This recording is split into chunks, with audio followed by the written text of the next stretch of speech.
ATM card கையில் இல்லாத பட்சத்தில் ஆதார் கார்டை மட்டும் வச்சு கூகுள் பேயில் பின் நம்பரை எப்படி நம்ம ரீசெட் பண்ணுறது அப்படின்றத பற்றி பார்க்க போகிறோம். பேங்க்கில் கொடுத்த அதே ஆதார் நம்பரு, அதே மொபைல் நம்பர் ரெண்டுமே சேமாக இருக்கணும். அப்போ தான் இதை பண்ண முடியும். அதுக்கு உங்கள் கூகுள் பேயில் ஹோம் பேஜை ஓப்பன் பண்ணிக்கோங்க. அதில் ப்ரொஃபைலை டச் பண்ணுங்கள். அதில் பேங்க் அக்கௌண்ட் இருக்கும். அதை டச் பண்ணோம்னா நம்ம எத்தனை பேங்க் லிங்க் பண்ணிக்கோமோ அது எல்லாமே வந்துடும். அதில் எந்த இதுக்கு நம்ம யூபிஐ செட் பண்ணணுமோ அதை டச் பண்ணுங்கள்.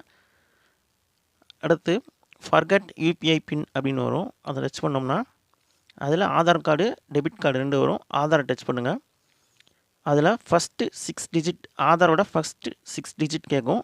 அதை டைப் பண்ணுங்கள். ஏற்கனவே சொன்ன மாதிரி தான் பேங்க் அக்கௌண்ட்டில் உங்களோட மொபைல் நம்பர், ஆதார் நம்பர் ரெண்டும் சேமாக இருக்கிறது, லிங்க் ஆகிருக்கணும்.